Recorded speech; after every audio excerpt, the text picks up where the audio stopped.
All right, Tim Blankenship here again, divorce661.com. Today we're talking about the most common mistakes on the divorce paperwork. We're going to work our ways through the initial divorce petition all the way through the judgment. I'll also be answering your questions along the way if you need help with your own divorce. Maybe you're trying to do your own paperwork. Maybe the self-help center is not giving you a hand. That's what we're talking about today. Now, we're not going to be doing a complete walkthrough where I'm going line by line. I've done that in the past, and I will link that in the show notes. I will put that in the comments and the description. So if you want a step-by-step, line by line, every single form, you can check the comments. I'll put it in the pinned comment. Today, I'm just going over the most common errors on each of the form from initial petition through judgment, including the disclosures. So if you want more of a quick broad strokes, what to be aware of, what to watch out for, that's what we're going to be covering today. So in the most common mistakes, again, we're going to be starting with the petition. And just to give you a brief overview, I break down and the court does it a little differently, but I break down the divorce process into 3 steps. I break it down into initial summons petition, filing and serving, your disclosure phase, and your judgment phase. We'll be going over all that today with the most common mistakes. And keep in mind, you do not have to do these in the steps. You can get everything done in one shot, and I'll be going over how we do it to get the most efficient and fast judgment approval with the court. So what a lot of people don't know, we're going to be getting to what a lot of people don't know is that if you file the divorce petition incorrectly, you can cause your entire judgment to get rejected. And what people also don't know is you think if you've been through this process, if you're watching this and you're in the middle of the process, or maybe your judgment's been rejected, you've found out if you've turned your judgment in that paperwork you thought was approved was actually rejected, and that is because it's not until the judgment is submitted until the paperwork is reviewed for the very first time. So let's get into it. And if you're just joining us, go ahead and enter in the comments questions you may have, and I'll be able to take a break from going over the most common errors, and I can answer your questions and help you out. So the first form is the petition. I'm going to share my screen here with you so you can go over this. And again, it'll be a fast overview in that I'm not going to go line by line, but I'm going to just talk about the most basic and common issues, because some of it is common sense, some of it is something that you should be able to figure out, although mistakes happen. Everyone makes mistakes, we're not perfect, but I'm going to go over just the most common mistakes, and we're going to start here with a petition. Okay, so and where I get these is I've been doing this for 11 years now. I handle all my own paperwork. I've worked for the courts in the past, worked for a law firm in the past, and so I half of my clients come to me with judgments that have been rejected, and they ask me to take over and finish up their case. And that's where these issues are coming from, along with the reject items that the courts have on their judgment reject sheet. So let's get into the petition. So where it says petition for divorce, there's not a whole lot of error here, except for some people will just not check the box marriage. They'll just put dissolution, and they won't check one of these boxes. Another error that comes up is some people think they need to be legally separated before they file for divorce, so they'll sometimes mark the dissolution box and the legal separation box. So don't do that. Pick one or the other, and in my opinion, 99% of the time, it's going to be dissolution of marriage, not legal separation of marriage. Although legal separation of marriage is not wrong, but you wouldn't want to mark both. Not really any issues here. Usually, just we are married, pretty straightforward. On this box, you're only going to mark who qualifies for the residency requirements, one or both. Date of marriage, statistical facts error here is most people can get the date of marriage. Okay, 2 errors that occur here on statistical facts. One is they'll put the date of marriage, but they won't put a date of separation because they say we're not separated yet, we're still living together. So the fix is, even if you're not separated, you still need indicated date of separation on the petition. So if you haven't separated, you're still living under the same roof, just enter the date here that you are filing for divorce. And if you're just joining us, we're going over common mistakes on all the paperwork, petition through judgment, and we're also helping folks doing their own divorce. So if you have questions, go ahead and ask in the comments. The other error that comes up on the statistical facts error is they'll just totally leave this section blank. So once you put your date of marriage and date of separation, you need to do the years and months, and just don't forget that. Minor children, pretty self-explanatory. Again, we're not going line by line. We're only commenting on the most common mistakes. All right. Legal grounds, number 5, divorce, irreconcilable difference. That's going to be your only decision. I've been doing this 11 years and I haven't marked any other box, unless, of course, you're doing the legal separation. And again, you're not going to want to mark both. Judgment errors we've had, and these really aren't judgment errors because the paperwork's wrong. It's judgment errors because anything other than box A, the legal grounds for divorce, this is irreconcilable differences. You don't need to have any proof for a divorce. But for everything else, nullity, you need to have a reason. Incest, bigamy, voidable marriage, maybe they weren't old enough, pre-existing marriage. All of these in B and C, you need to prove. In divorce and irreconcilable differences, there's nothing you have to prove there. It's only when it's nullity or nullity of marriage or voidable marriage that you're going to, again, it's not an error necessarily. It's just those have to be proven in court. And what we're seeing mostly is people trying to file for a nullity because they've been married for a short period of time. And that's not a qualifying factor in California. You have to prove it. You have to show one of these, they're too young, pre-existing marriage, unsound mind, fraud, force, physical incapacity. And I know unsound mind sounds like that would work. We've had people try. I've even helped people 9 years ago, got married in Vegas, met on first night, drunk, high, all that good stuff, got married. So they never lived together. They came back. We tried to do a nullity. I thought for sure that would go through. The judge actually said, yes, you qualify for a nullity because I do think you're an unsound mind, but I'm going to kind of punish you from doing that again. And they made them get a divorce. So what's sucks, for lack of a better word, on that is these folks were young, and now their marital status is divorced, not single, moving forward in life. So moving on, custody of the kids. This is pretty straightforward. You're just going to mark joint or petitioner or whatever. Again, I'm not going to go over in detail on these things. Spouse support. Here's the most common mistake. And let me explain what these mean in plain English, and then I'll tell you what people are doing as a mistake. So box A, spousal or partner support payable to petitioner respondent. So that means you are going to ask for spouse support in your judgment. Okay, that's probably the most clear. Terminate on box B, the court's ability to award support to petitioner and respondent. People don't quite understand what that means. What that means is you're asking there to be no spousal support now or ever, and for the court to terminate their ability to award spousal support to either party ever in the future. And then reserve is, I explain this as none now, but maybe some later. Okay, so you have yes, I want it, no, I don't want it, and I never want it. And this is I don't want it, and I may want it later. What the mistake is on this is people are marking the other box.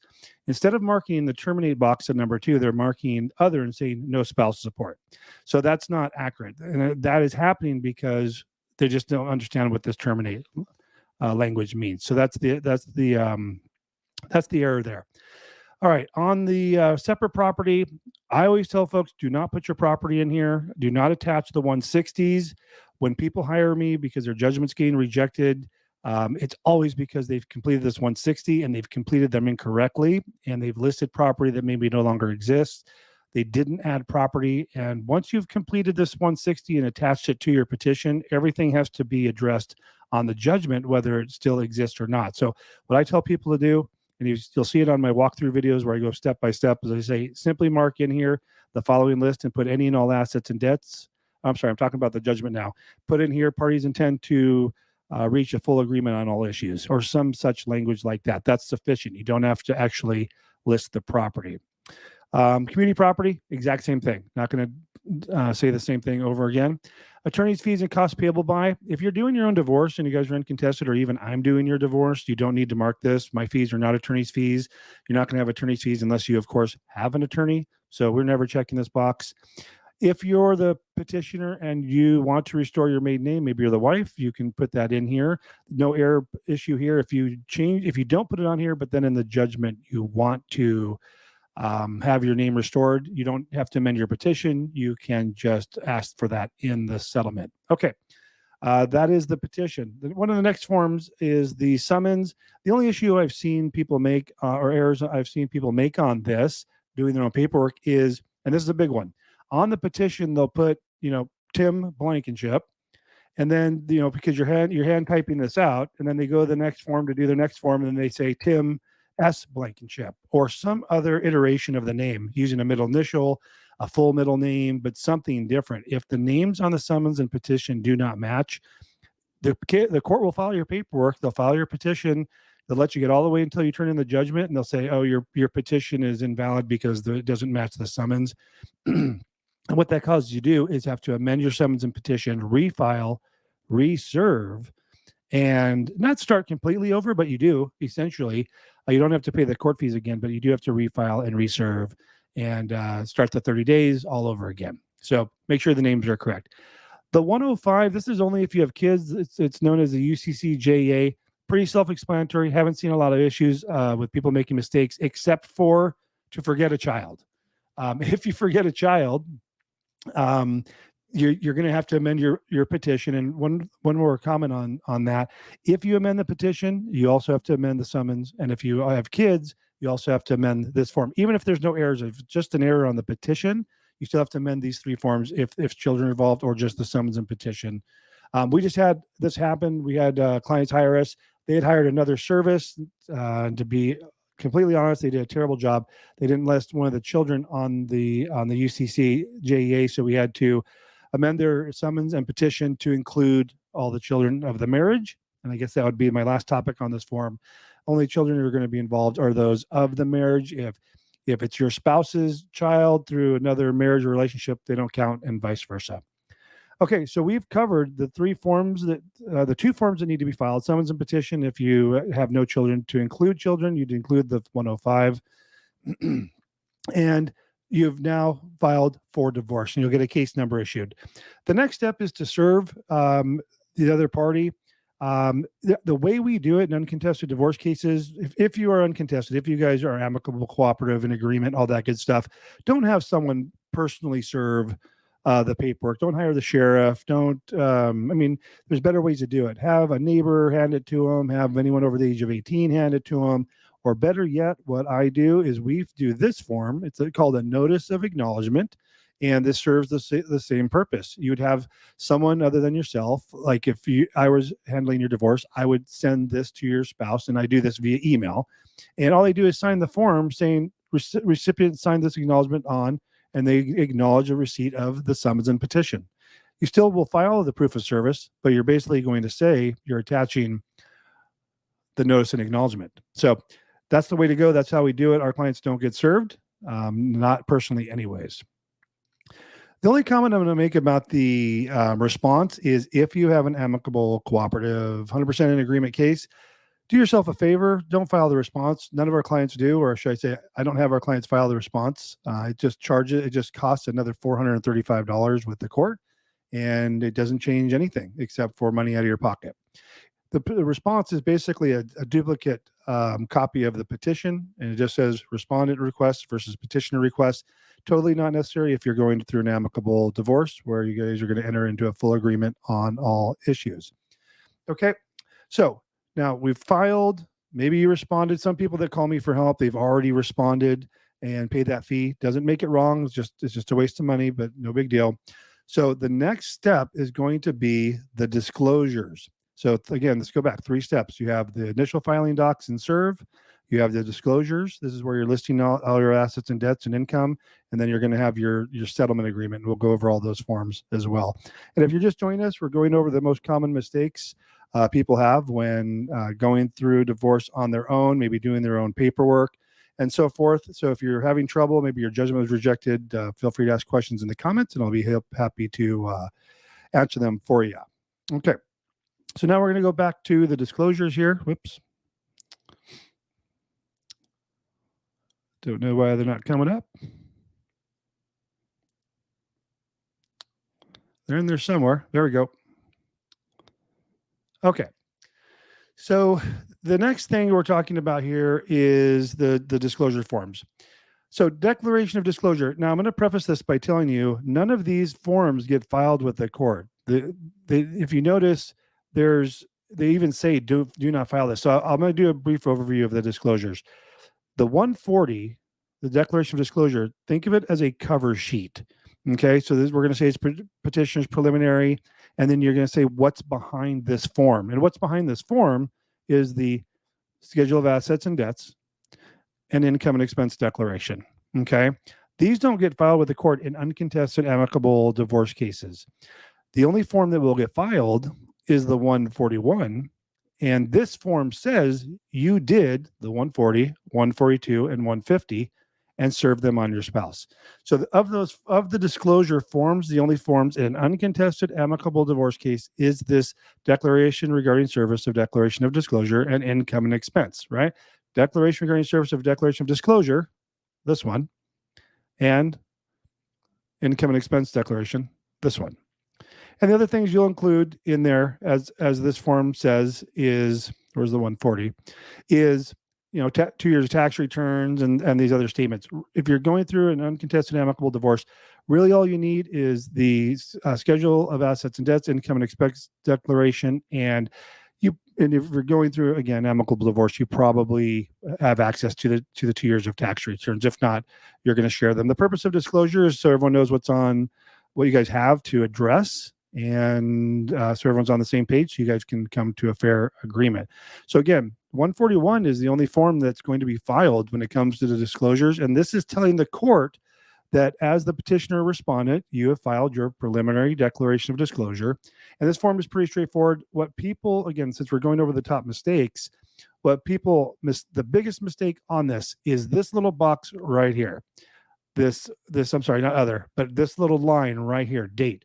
So the way this form fills out is petitioner's preliminary preliminary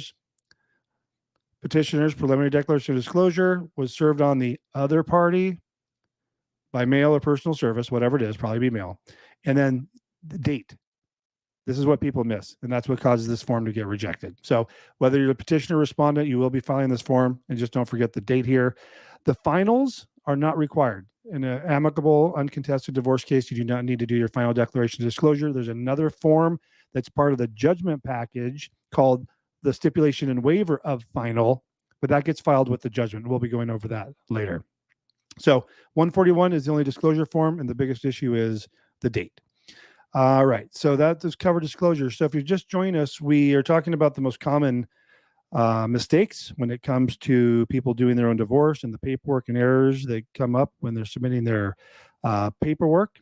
And if you have questions, you just join us. I see more people jumping on. We're also answering questions. I say we, it's just me today, answering questions if you have a judgment reject or paperwork problems or need some help, or the self-help center is not giving you the right information, which happens all the time. Hit me up in the comments and I'll be happy to answer your questions in addition to what we're doing here. So let's go back to, where's my layout here? There we go. Okay, so we've now done the filing, the proof of service, and we've done the disclosures, and now we're going to move into the judgment. And we're making some pretty good time here. The 142, this is pretty self-explanatory. Whether you're the petitioner or respondent, both parties are going to do this. You're just going to mark the box. Again, this form does not get filed with the court. You're going to, real estate, list it, when it was acquired, what it's worth, what you owe, and on down the line. And the level of detail that you provide in here is completely up to you. Your vehicles, your savings account, checking accounts. It gives you all these little prompts for what needs to be completed. And what this will help you do is determine, so you can sit down with your spouse and say, okay, well, here's all our stuff. Here's what we owe on all this stuff. And here's how much, value is left. So you guys can work on reaching a fair agreement. Now, if I want to break real quick and say this, when it comes to, a lot of my clients are concerned that because a common thing is people want to keep their own assets and debts, and maybe that's not equal on paper. The courts will not interfere with your decision making if you guys reach a full agreement. I know community property, everything needs to be divided 50-50. Yeah, that's if you're going to court. If you guys agree to other, I can't tell you in thousands of divorce cases over 10, 11 years now that we've ever put together an agreement that is 100% 50-50.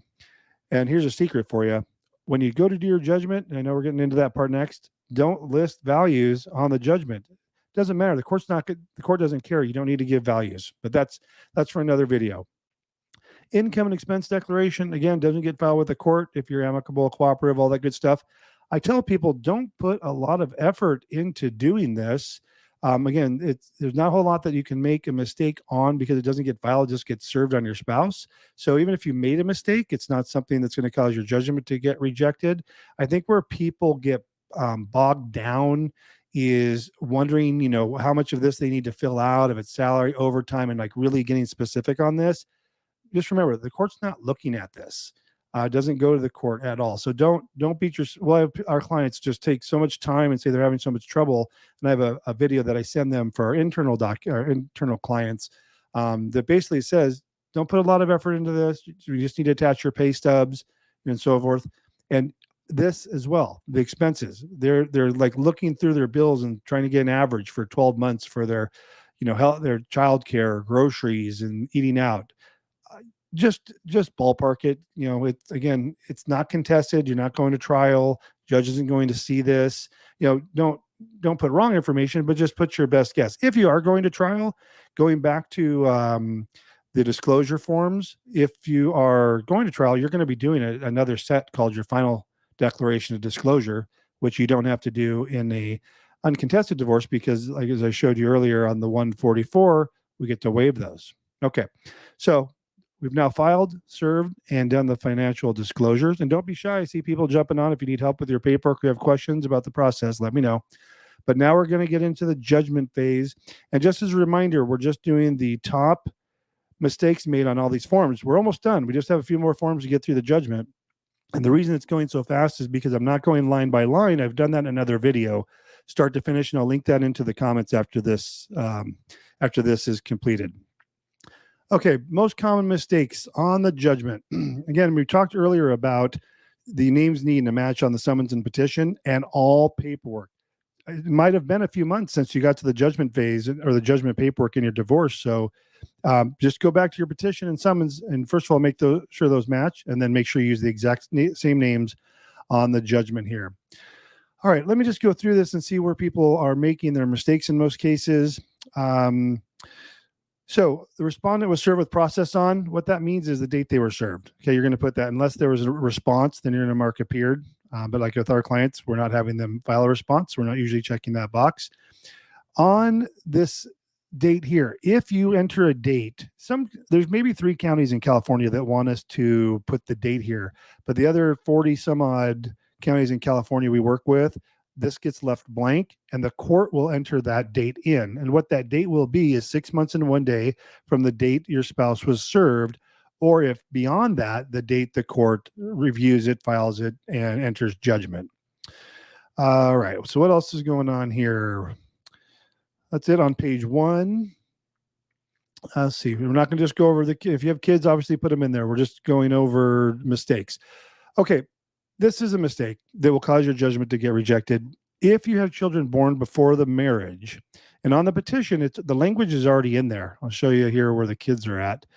It's already down here that says, if any of the children listed above were born before the marriage, the court has the authority to determine those children to be the children of the marriage. So with that, where are we at, 180? If the children are born before the marriage, you have to mark this box because they have to establish parentage. Here's how it works in California. If you had a child before marriage, it's not considered your child. It obviously, they probably signed the birth certificate and all that, but the court doesn't have the ability to make orders for child custody or child support over them until parentage is established through the court. And it's just a matter of marking this box. Not a big deal. Just if you don't mark it, you'll get your judgment rejected. We recommend using the forms. So this is just, your child custody and visitation form 341. We'll be going over these forms, 342 for child support, spouse support. Again, going back to the petition about talking about reserved versus terminated and all that, you're just going to duplicate that there. If reserved means there's no spouse support now, but possibly some in the later. Terminated means none now, none later. And as far as your order, and we'll be going over the spouse support order, we just always use the box 343, and I'll show you because on it's a 3 or 4 page form now. They just amended it. It has all the boxes you would ever need. And I would tell people never use these settlement agreements that you find online. They're terrible. They'll cause your divorce to get your judgment to get rejected. Property division, again, we use the forms 345. And then if we have extra space, we just use additional forms. Uncontested amicable divorce cases, you don't need to address the attorney fees at all on the 180. Okay, moving on. Now I'm just going to go over the most simplest portions of the 341, which is the child custody and visitation order. You just mark that's an attachment. Don't forget these 2 boxes: country of habitual residence, United States, child custody as awarded as follows. Put the names. Is it joint, sole, physical? What is it? And then none of the only other thing that's required on here, if you want to have a super amicable child custody, not covering all the dates and times, it's kind of an open parenting plan. All you have to mark is reasonable right of visitation to party without physical custody. So what that would look like is, child, date of birth, joint, and your child custody order is done. There's a lot of other boxes you can mark all this other stuff if you want. It's not wrong to, if you want it to be more specific, but all of this 4-page child custody, these are just optional. You don't need this, additional visitation, transportation, all this, holiday schedule. You can have all these filled out, but you don't have to. And a lot of people trying to do their own divorce are filling out all those boxes or feeling like they have to, and you do not. So these 2 boxes, child name, joint, reasonable right of visitation, this form is done. Child support order. Okay, the issue with the child support order that people have is that you need to meet the minimum mandatory guideline amounts of child support. So you have to attach a printout of a calculation that shows how much child support should be. I have access to the court's Master software, so we do that as part of our clients' cases. But a lot of people don't attach those, and they're just saying, hey, we agreed to, which is fine if you agree to amount, whatever, $500 a month, whatever it is, but there's no supporting documentation indicating what child support should be. So if you're doing your own divorce, what normally would happen is if you did do the calculation, and you can just Google, California child support calculator, and there's a couple out there, and the courts generally will accept those, and you fill it out, put your incomes in the timeshare, and it'll spit out a number for you. If you want to go with that number, that's fine. You don't need to do any other paperwork. But if you do want to do either higher or lower amount, you have to attach this additional non-guideline child support findings attachment. And all this is, and they never used to have this. This is fairly new form. They didn't used to allow this, to allow non-guideline, meaning an amount different, either higher or lower than the calculated mandatory calculated amount. But now you just simply mark that there's a child support attachment to the 180, and the child support it's usually below the amount, and you'd put what that amount is. Like the guideline amount was, let's say, 600, but in the 342, we're asking for 500. So that's how that would look like. And let me back up again. We're just going over the common errors. This obviously name, date of birth, payable to. That's self-explanatory. We've seen the courts, Orange County specifically, and some others. So we've just across the board, because you could get a different clerk, like at downtown Stanley Mosque. There's 25 or so, maybe not that many family law courtrooms. Different judges, different clerks want different things. Like Torrance wants different things, and because we file so many cases, we generally know what they want. But there's some things that we've done just to make sure, just in case they change policy, is this because this has the word mandatory, 6B and 6C, just make sure you mark both those boxes. And if you guys have joint legal custody and all that, I'm sure you're just going to split these mandatory additional expenses 50-50. So just make sure you do that. Again, some counties are different, some don't require it, but we're just doing it across the board now to be safe. Other than that, no real errors or things that would cause your judgment to get rejected. Let's go on to, okay, we did the non-guideline. Spouse support order. I want to show you how easy this is. I'll give you 2 examples. If you do not want there to be spouse support and to either party on this 3-page form, this is how long it takes to complete this. judgment attachment, the parties stipulate. Go to page 2. The court terminates jurisdiction over the issue of spousal support for petitioner and respondent, and you're done. That's it. That's all you got to do. Don't have to do, read through. But if you're doing your own divorce, you're going to be reading through this. So what do I need to put? My income and all that, how we were married and all this. No, you don't need that. This is all you need. We simplify the process. This is how we do it for our clients for the last 10 years, and you're done. Now, the other way is if you want to have support, these 2 boxes still mark, and then you're just going to mark instead of the court terminates.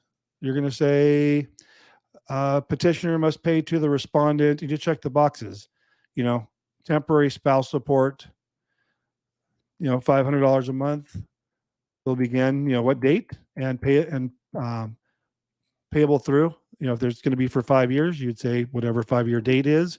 If it's going to be for until maybe they're going to get remarried, maybe have a long-term marriage or whatnot, you'll say until further order of the court. That's all you need.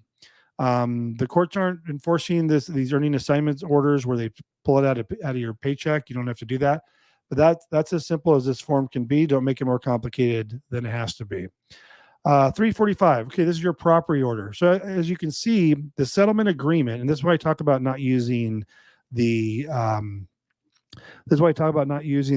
settlement agreements that you can find online. If you Google marital settlement agreement, they look really good. Look like they have all this fancy language, parties were married on, separated on, all that. It's all junk. The combination of all these forms, the child support order, the child custody order, spouse support order, property order, the combination of those forms makes up your settlement agreement. Because people say, well, we don't have a settlement agreement. I said, use the forms, and all of that will have all the language, all the fancy language is already in there that the court wants. And these forms are updated maybe once a year, maybe not all of them that often, but they have specific language in here, like the court terminates jurisdiction. We've seen orders for on spouse support orders in the marital settlement agreement written language where it says, waive child support and all kinds of language that will cause your judgment to get rejected. Just use the forms. Attorneys use them. We use them. And that's, I think, what the court prefers, because some of those online settlement agreement documents can be 20 some pages, and they have to read line by line to make sure there's no wrong language in there. Whereas they have the forms, all they're looking is for the check boxes. So use the forms. Okay. Property order. Not a whole lot that can go wrong here. If no asset, it makes it so simple. What's the petitioner keeping? What's the respondent keeping? Is there any debts? No, there's no property debts. Debts the petitioner's keeping, debts the respondent's keeping, and then separate property. The biggest difference between Section 4 and Section 1 and 2 is this is community property, assets and debts, things you acquire during the marriage. And number 4 is separate property items, property before marriage and after the date of separation. So lots of much easier to fill out these boxes this way. If you need additional, there's not enough room. Many times that'll happen. You're filling this out, and that's not a lot. If there's significant assets, you can attach an additional document to this. You can say, see attachment, and then see attachment, and we would call this FL 345 number 1C because it referenced box 1C, and you do that 1D, and you could just do a judgment attachment form and just do an additional, attachment, and attach this, and you can list your property here. So that'd be another way to go as well. So that's the 345, pretty cut and dry. So that becomes your settlement agreement. Again, the 180, 341, 342, 342A, 343, 345. That is your settlement agreement. So if you're just joining us, I see a couple more people jumping on. We're answering questions about the divorce paperwork. If we're going through an uncontested divorce, we're also going over the most common mistakes. And we're almost done. We're just working on the judgment package portion now. So 345, and that is your settlement agreement portion. Now, the remainder of this is your what I call procedural judgment forms, but have nothing to do with your settlement agreement. This is a waiver of final declaration of disclosure. Like I said, you can't waive the preliminary, but you can waive the final. So you have to both do the preliminary. This is a separate attachment, part of the judgment package.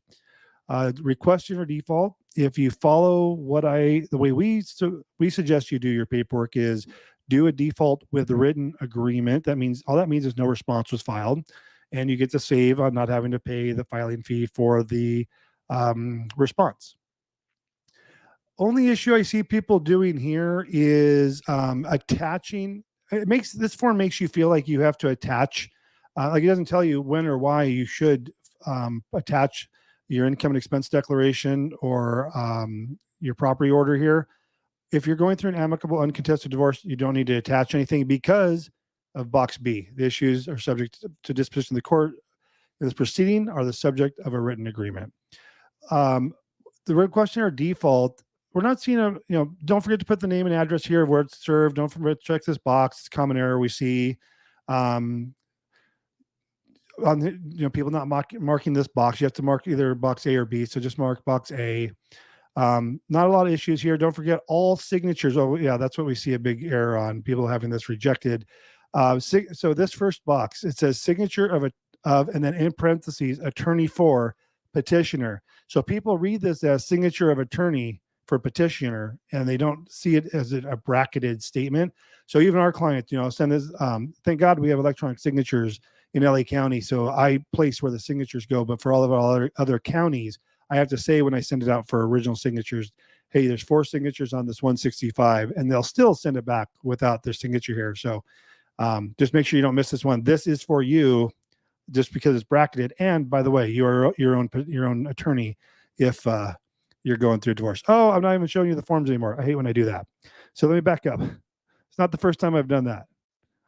I always tell everyone, yell at me if yell at me if I do that. I always forget to bring the forms back up. So here's what I was talking about on the 165. Just mark not attached as far as the number 2, the 160s and the 150s because of box B. The issue subject to disposition by the court is a written agreement. Make sure you put the names of the addresses in here. And this is what I was talking about a second ago about the having to sign 4 boxes for the petitioner. 1 here, 2 on page 2. Sorry about that, folks. All right, so that's the 165, 170. Again, pretty straightforward. This is telling the court. Let me back up. 144 saying, hey, we waive our disclosures. 165 saying we're entering the default because the response wasn't filed, and we do that intentionally.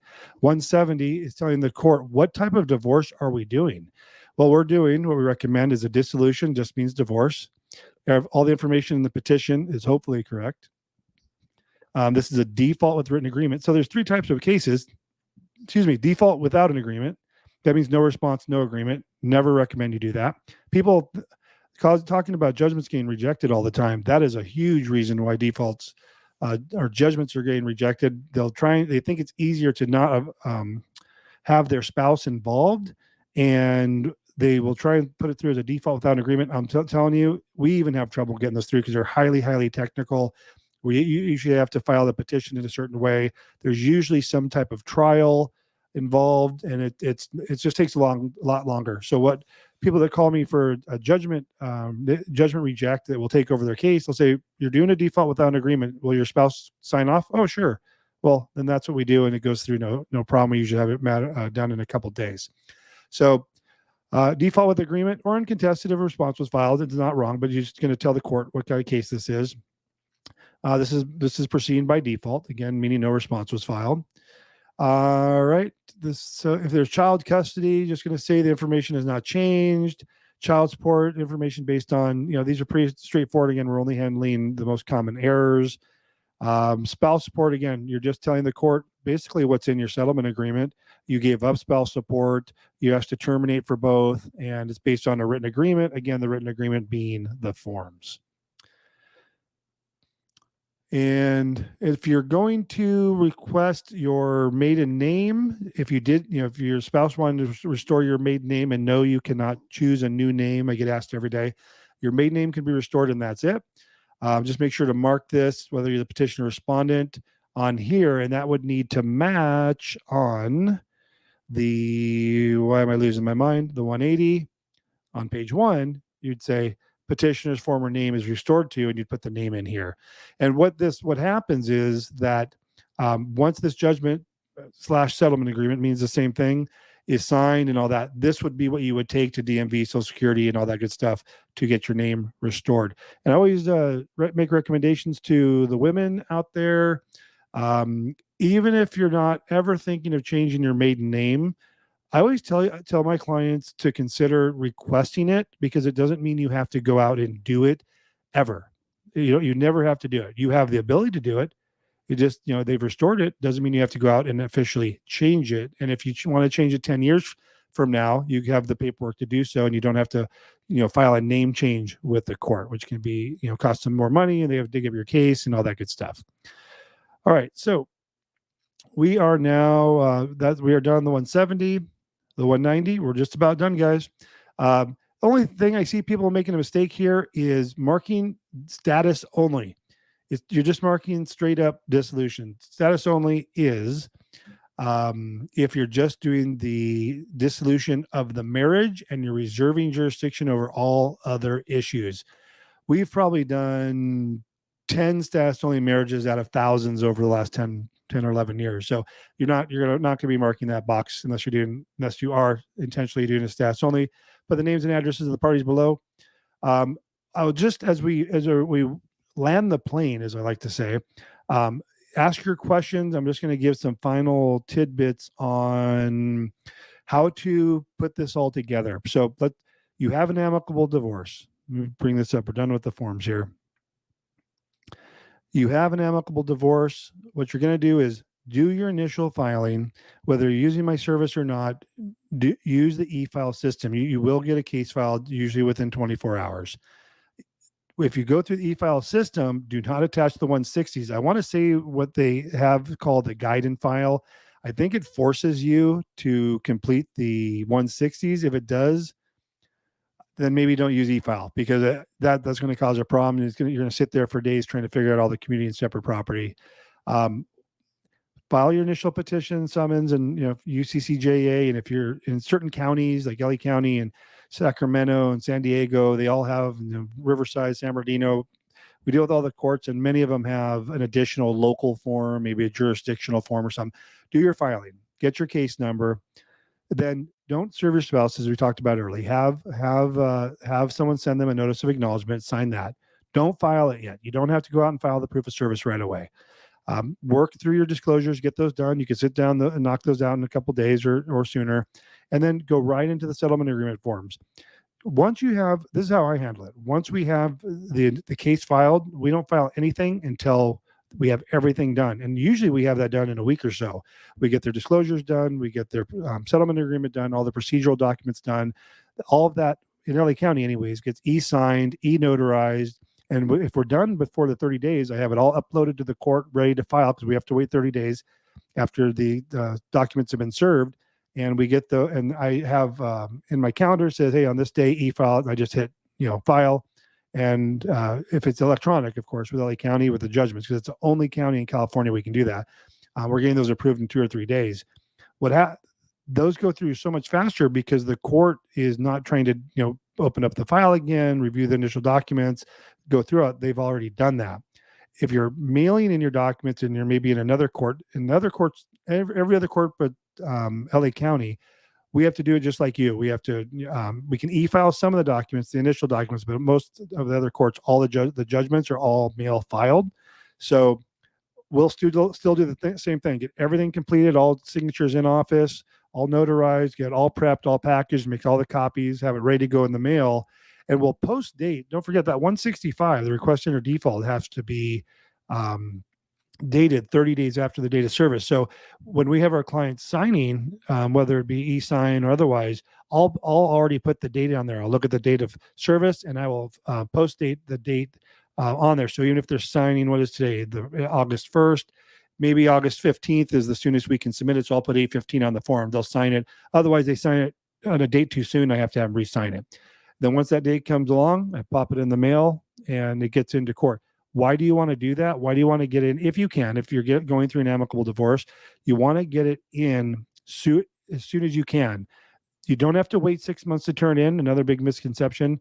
Once you have all signatures and 30 days have passed on a default case, you can submit that to court for review. And here's why you want to do that. LA County doesn't matter because we e-file, we get it approved on like the 34th day. And they're like, we have cases finalized in the last 2 days, and the divorce date's December like 28th or something like that, because we completed them so quick. But with other courts, that's not the case. Orange County, 4 months for review. So do the math. You filed, you waited 30 days, turned it in, 4 months for review of the judgment. Now you're at month 5. If you did everything right, you'll get it done before the 6 months. Make one mistake, they're going to reject it.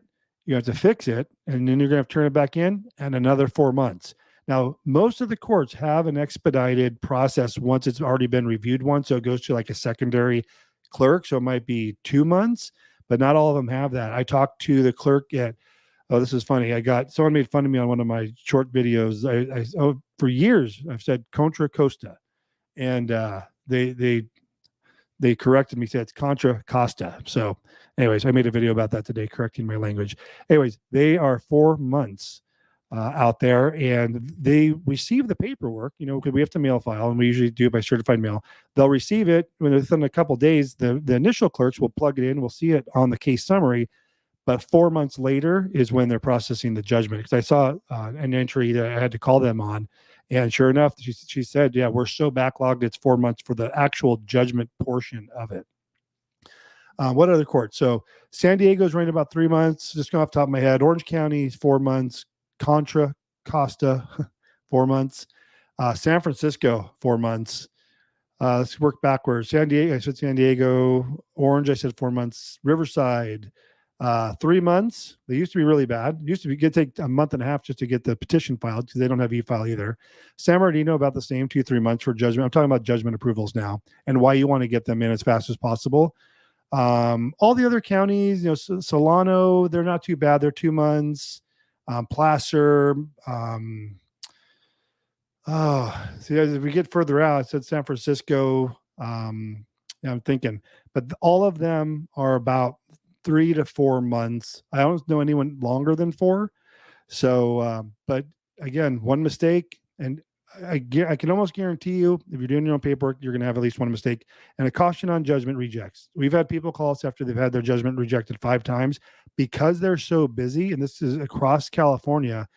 They see that you're not represented by an attorney. They see you haven't been assisted by someone like me that specializes in divorce. They are knowing that it's usually your first divorce, and they know there's going to be issues. Doing a quick review, find 1 or 2 issues, and reject it.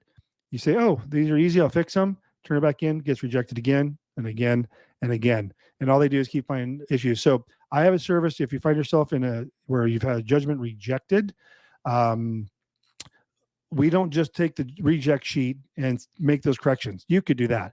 I do a full review of all your paperwork, starting from initial petition all the way through judgment. And many times it's an issue with the initial paperwork that's causing the judgment to reject, in addition to the judgment paperwork being done incorrectly. So we're about 48 minutes. If you want to get your questions in, we will end off. Again, this was talking about just kind of the most common mistakes.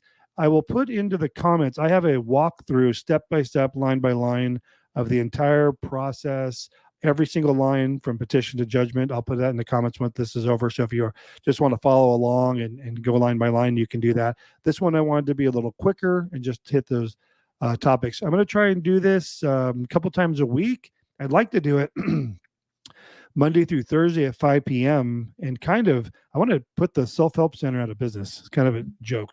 I guess there's at least in LA County, hour-long wait times to get help from the court and all that. I mean, good for me. People get tired of that and hire me. So, I mean, not trying to take advantage of you, but we do have a paid service to help you guys as well. In any case, I don't see any questions coming in. Thanks for joining. For those that stuck in there and listened, it looks like we had some troopers in there the whole time. Hope you learned something. Again, I'll put the full video in for the entire process step by step. If you have questions or you want to specific questions answered, just let me know and I'll be happy to do a video. And each time we'll do a little bit different topic and also be answering your questions regarding your paperwork if you do want to enter in the comments. You guys have a great day, and we'll talk to you soon.